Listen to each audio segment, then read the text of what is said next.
Nobody. That's Penny do to her toys. That's the most she always do to her toys. Make it dirty.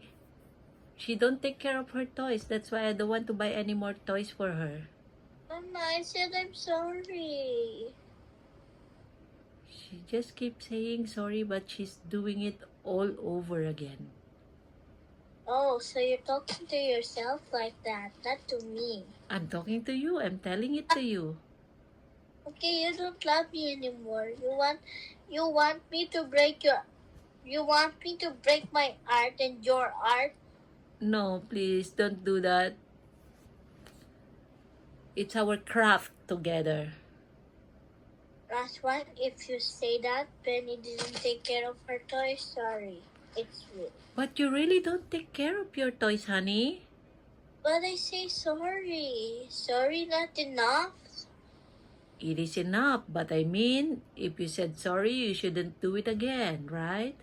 I will not do it again. I will make this good. Are you sure? Yes, I promise. That's why I really don't want to buy any more toys to Penny. Okay, that's it. That's it. I'm gonna ruin tomorrow. Oh, come on. You can't do that to... Sorry po. Sorry is not enough. Okay. Is that the proper way to say sorry? Let me see it. Sorry. Can I see how you say sorry? Sorry.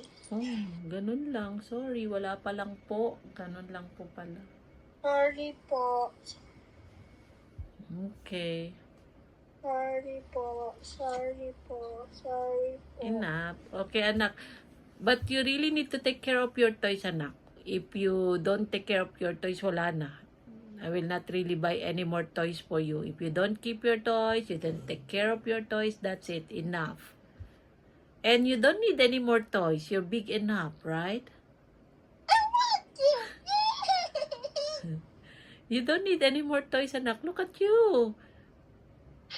You're not a baby anymore. Maybe some babies will bite like this. You're not a baby anymore. You don't need any more toys, okay? How about the LOL toys? Do not need. You don't need also. Wow, I thought that's Mama Jane's favorite. My favorite too, but okay. Okay, except for the LOL. We can have LOL toys, okay? Woohoo! How about Gabby's dollhouse? Ah, that's a lot. And then now Gabby's dollhouse also. Yes. But it's your favorite only. It's not my favorite. So no. Aww. Okay, you recite some verses. So maybe I will change my mind. You recite how many verses you can recite now? Maybe 4. Okay, sure. Let me hear it.